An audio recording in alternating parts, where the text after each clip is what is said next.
Catalina Ballo was well known as a gymnast. Although she was particularly skilled in her craft, it was her reputation that she was known for most of all.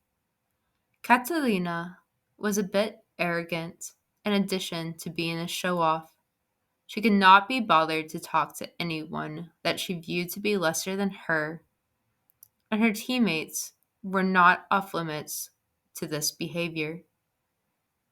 Ultimately, if she were not as fantastic of an all around gymnast, then she would likely never find a sponsor and would be dropped completely.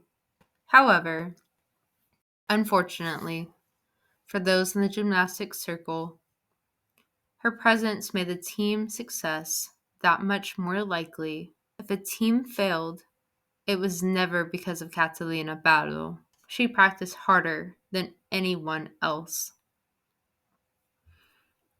She was principled in her craft, waking at the same time, practicing for the same amount of time, taking ice baths, eating a well balanced diet, and never drinking. She looked down on those that refused to act like her, and she would scoff at them. Catalina would remind them all that the only way to be successful in life was to be more like her. And again, unfortunately, she had the backing to prove it. No one was as disciplined as Catalina Pado, and because of this, no one could question her theory that success came from her specific discipline. All mornings were the same for Catalina. She would arrive at the gymnasium at 4:30 a.m. and would begin her meditation practice. She always listened to the same guided meditation that was given to her by her late coach, and she would listen to it for 30 minutes, stretch in exactly the same way after as she had done all the days before, and would then begin her rotation of beam, then floor, then vault, and then lastly bar. Her teammates would arrive for practice, and they knew her routine. They would laugh and joke amongst one another, but none of them would dare get in Catalina's way. When the day was over and Catalina felt satisfied with her performance, she would go home and decompress.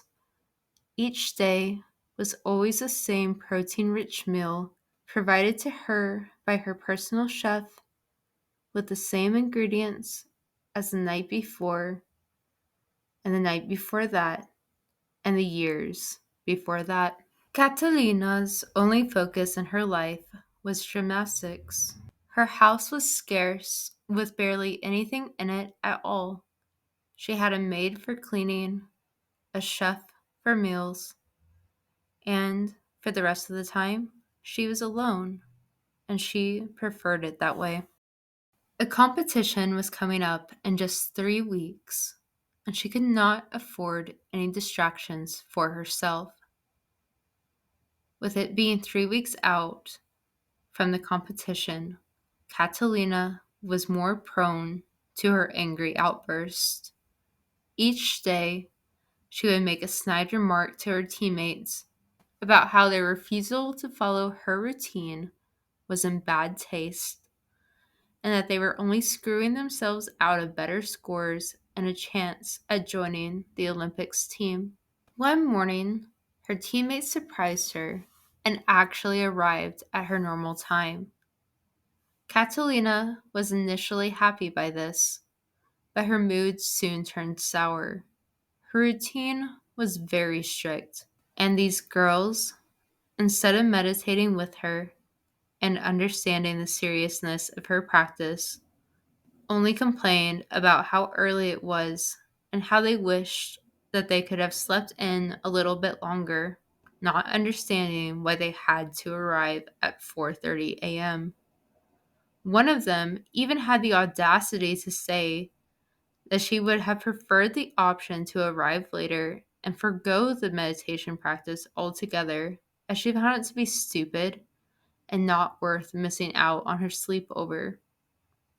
She swore that the next day she would take back the 30 minutes for herself instead of listening to some strange man drone on in a monotone. Several of the girls nodded their heads at this girl's opinion, but Catalina was not amused. The guided meditation was what she viewed as the most important practice that she could do in a day. If she did not listen to the meditation, then she strongly felt as if her whole day would be ruined and that there was no point in her even practicing without it. She chewed out the girls for their incessant ignorance on what it took to be a proper gymnast. And she even went so far as to tell them that she would purposely make the team lose if they were to ever disrespect her in her practices like that again. This particular meditation was special to her. She was given it 16 years ago by her first ever coach. She was reaching retirement age now at age 21, and that tape that she was given when she was 5, she listened to it every single day for that many years. Her coach had seen the potential in her, and he had told her that this meditation would make her successful, and she believed that full-heartedly because she listened to it consistently every day and because she had not failed yet. No part of her doubted that what he said on that day had been true. There was a certain magic bound to this tape, and it was her main source of success. She tried to focus on the meditation that morning, but all she could hear was the snickering of the other girls under their breath. She knew the meditation forwards and backwards, but the girls were pissing her off too much for her to concentrate. How dare they disrespect her and her practice when none of them were even remotely as good as her? The zen was gone because of them. She stretched in silence as the girls tried their best to follow along, knowing that she was angry and not daring to say anything else to set Catalina off. As much as they hated being around her, they also knew that they needed to keep her happy if the team were to have the best chance of success. They nervously watched her as she got on the beam to practice her routine. They had seen her perform it many times over successfully, and she was more breathtaking to watch in person than she even was on the television. However, much to everyone's surprise, something was off with her today. They could tell that she wasn't the same Catalina that she normally was at practice. She was wobbly on her first cartwheel, and her full turn after almost sent her off of the beam. The team watched with bated breath as she steadied herself for her back handspring.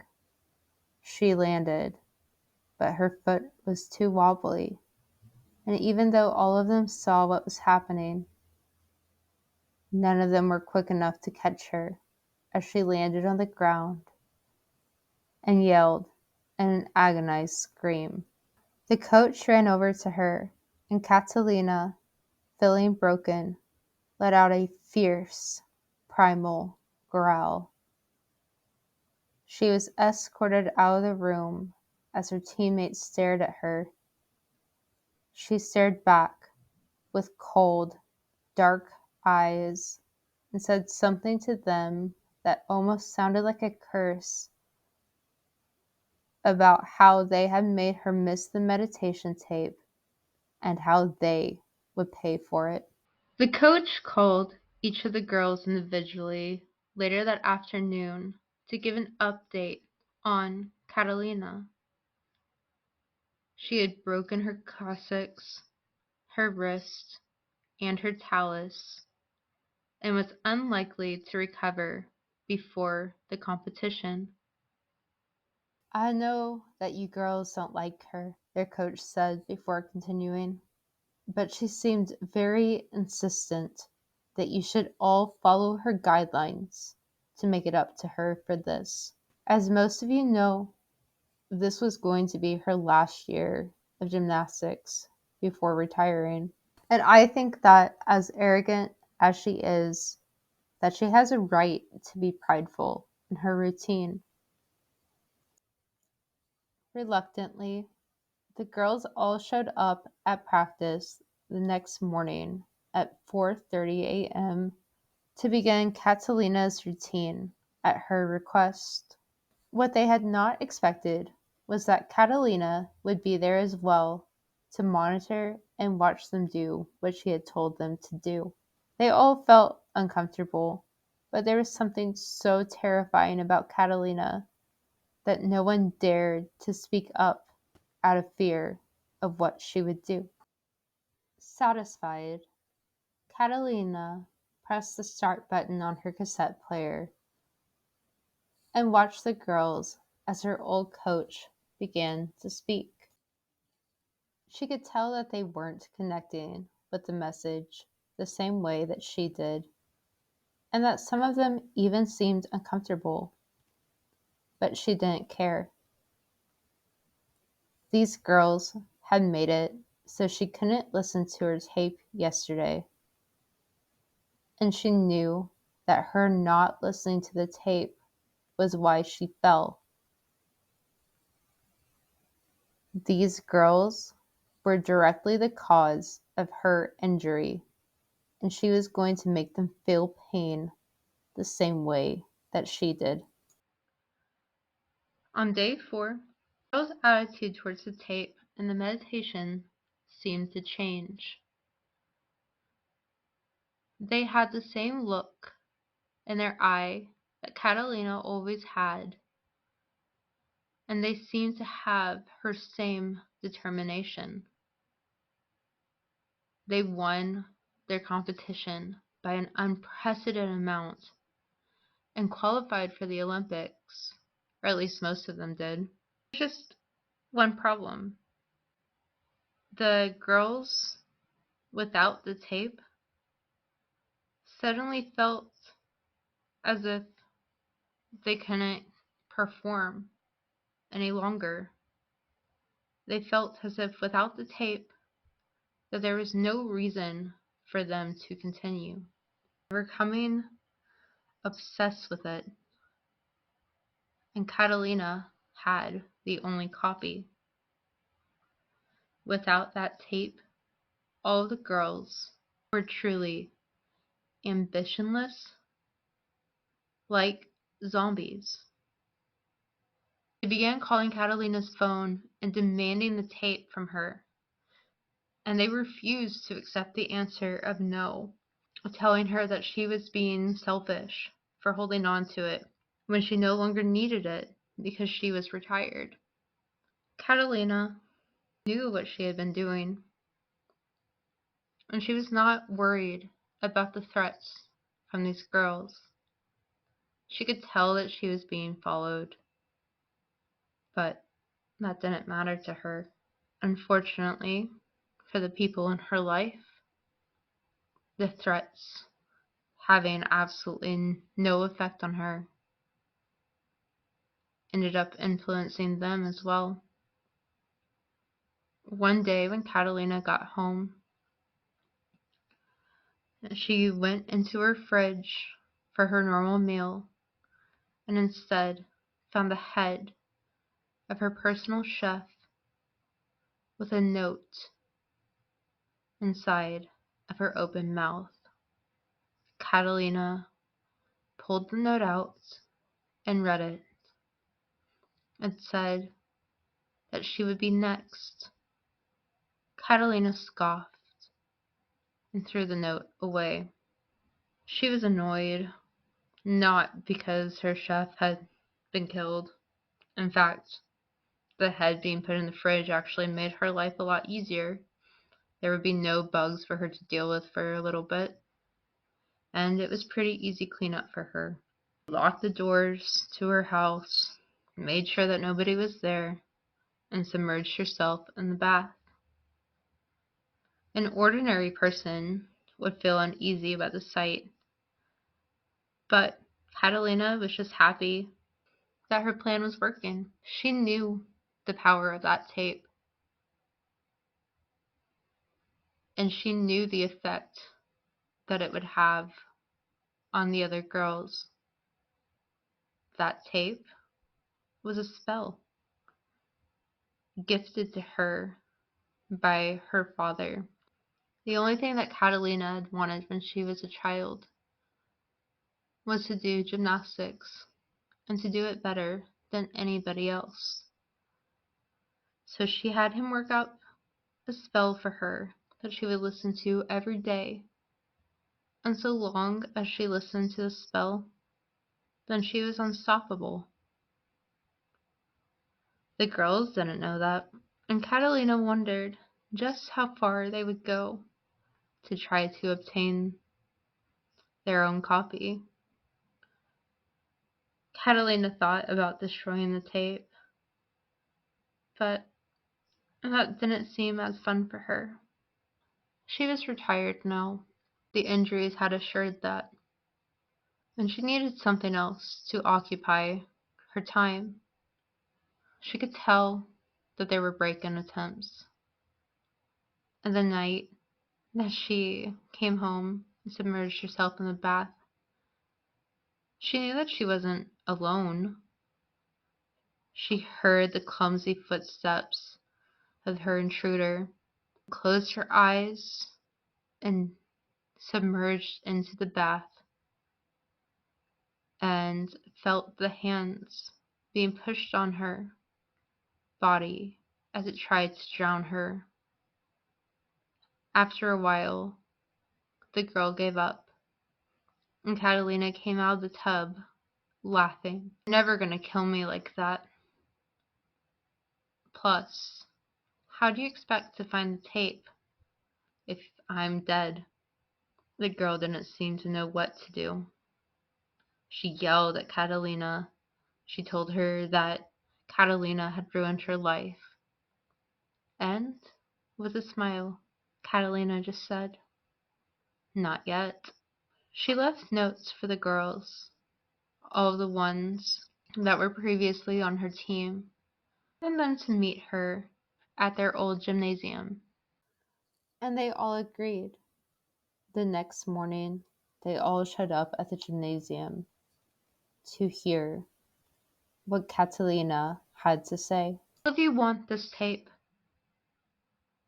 and I could give it to those of you who still practice together, but eventually you're going to go your separate ways again. And the only way that this tape works is if you listen to it every day. Eventually, you will be separated.